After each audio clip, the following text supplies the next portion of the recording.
Assalamualaikum warahmatullahi wabarakatuh. Yang terhormat Ibu dosen pengampu mata kuliah analisis pangan dan hasil pertanian, yaitu Ibu Erviani Siregar, SPI MSI. Izinkan kami perkenalan diri. Saya Sanya Maharani. Saya Darmanto Tambah. Saya Mesri Usmandi. Saya Khairul Akmal. Saya Nidia Safa. Saya Farizah Sidwan. Saya Angelina Marsari. Baiklah, kami akan menjelaskan tentang penentuan kadar protein dengan metode Kedel dan Biuret. Selamat menyaksikan.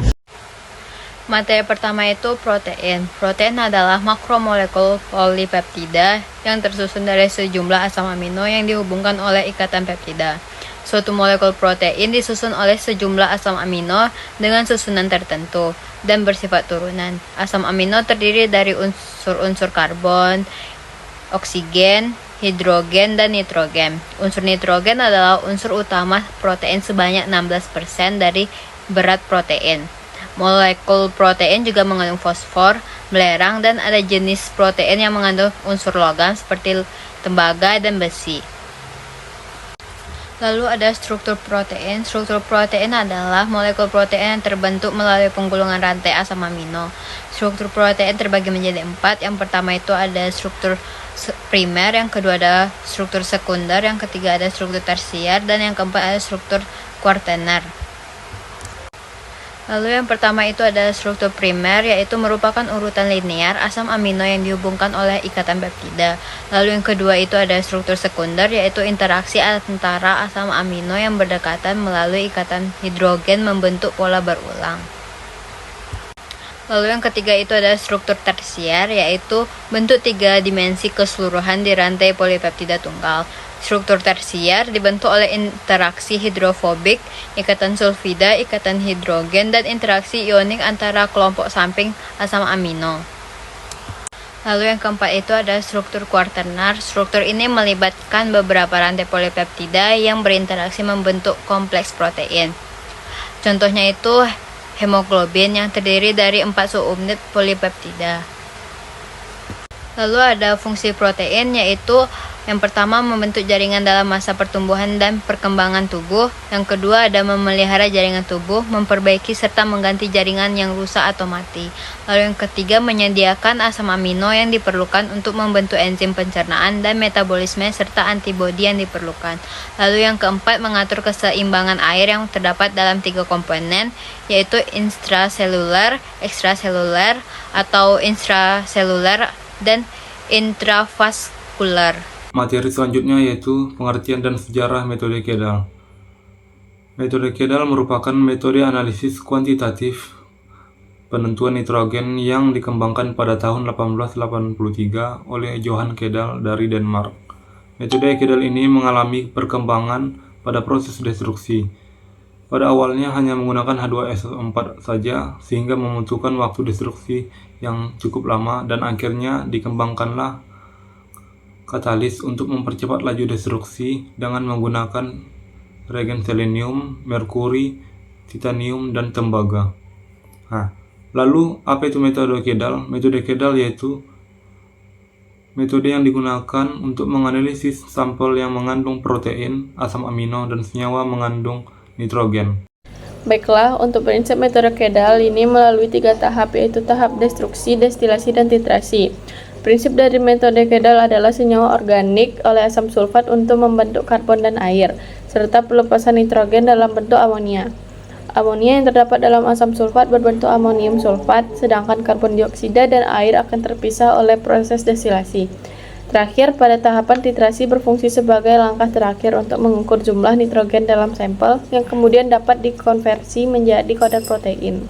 Jawab, nitrogen persen sama dengan 57 dikurang 0,3 dikali 0,1 dikali 14,008 per 1,008 dikali 100 dihasilkan 56,7 dikali 0,1 dikali 14,008 per 1,008 kali 100 menghasilkan, yaitu total hasilnya 7,87%, dimana setelah diketahui kadar nitrogen persennya dicari kadar proteinnya dengan rumus N nitrogen persen dikali FK. Jadi 7,87 dikali 5,7 menghasilkan 44,859%. Jadi kadar protein tepung terigu yaitu 44,859%. Baik, selanjutnya adalah pengertian dan sejarah metode Biuret.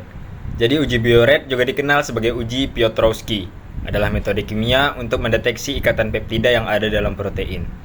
Uji ini diperkenalkan oleh Gustav Piotrowski pada tahun 1857. Dalam uji ini, ion tembaga bereaksi dengan ikatan peptida dalam larutan basah menghasilkan kompleks berwarna ungu. Meskipun tidak mengandung bioret, metode ini dinamai demikian karena kemiripannya dalam mendeteksi struktur peptida. Metode ini juga menjadi dasar bagi pengembangan teknik lain, seperti metode Lowry dan BCA, yang menawarkan sensitivitas lebih tinggi. Metode Biuret pertama kali dikembangkan oleh Regler pada tahun 1914. Singkatnya, metode Biuret merupakan metode yang baik untuk menentukan kandungan larutan protein karena seluruh protein mengandung ikatan peptida. Baiklah, di sini saya akan menjelaskan prinsip uji Biuret. Prinsip uji Biuret didasarkan pada reaksi antara ion tembaga Cu2+ dengan ikatan peptida yang terdapat dalam molekul protein. Ketika larutan Biuret yang mengandung ion tembaga dicampurkan dengan sampel protein, ikatan peptida dalam protein akan membentuk kompleks berwarna ungu. Semakin banyak ikatan peptida dalam sampel, semakin intens warna ungu yang terbentuk. Warna ini dapat diukur menggunakan spektrofotometer pada panjang gelombang tertentu, biasanya sekitar 540 sampai 560 nanometer, untuk menentukan konsentrasi protein dalam sampel. Uji Biuret ini sederhana dan efektif untuk mengidentifikasi keberadaan protein dalam suatu sampel. Hampir semua molekul protein memiliki ikatan peptida. Baiklah, selanjutnya saya akan menjelaskan tahapan-tahapan uji Biuret, yaitu yang pertama adalah persiapan sampel. Siapkan sampel cair yang akan diuji. Jika berbentuk padatan, sampel dapat dilarutkan terlebih dahulu dalam air atau larutan wafer. Yang kedua, penambahan larutan NaOH, yaitu dengan tambahkan larutan natrium hidroksida atau NaOH ke dalam sampel. NaOH berfungsi untuk memberikan kondisi basah yang penting untuk reaksi Biuret. Yang ketiga itu ada penambahan larutan Biuret atau CuSO4 dengan menambahkan beberapa tetes larutan tembaga sulfat atau CuSO4 ke dalam sampel. CuSO4 akan bereaksi dengan gugus peptida dan protein. Yang keempat itu ada pengamatan warna dengan memerhatikan perubahan warna pada sampel. Jika protein terdapat dalam sampel, warna larutan akan berubah menjadi ungu atau kebiruan. Semakin banyak protein dalam sampel, warna ungu yang muncul akan semakin kuat. Yang terakhir itu adalah interpretasi hasil. Warna ungu yang dihasilkan menunjukkan adanya ikatan peptida yang merupakan ciri khas molekul protein. Jika warna tetap biru atau warna asli CuSO4, ini menunjukkan tidak adanya protein dalam sampel. Nah, ini ada rumus penentuan kadar protein dengan metode Biuret, di mana kadar protein yaitu absorbansi sampel dikali konsentrasi standar per absorbansi standar, di mana absorbansi sampel yaitu adalah hasil pembacaan absorbansi dari sampel yang diuji. Yang kedua, konsentrasi standar sama dengan konsentrasi protein dari larutan standar yang telah diketahui. Dan absorbansi standar adalah hasil pembacaan absorbansi dari larutan tersebut. Di mana kita ketahui bahwa pengujian dengan Biuret adalah dengan menggunakan alat yang akan menghasilkan absorbansi dari sampelnya. Lalu kita akan memasukkannya ke dalam rumus kadar protein. Baik, materi selanjutnya yaitu kelebihan dan kekurangan dari metode Kedal dan metode Biuret. Untuk metode Kedal, kelebihannya yaitu dapat digunakan untuk menguji kandungan nitrogen secara kasar dan alat yang digunakan secara sederhana.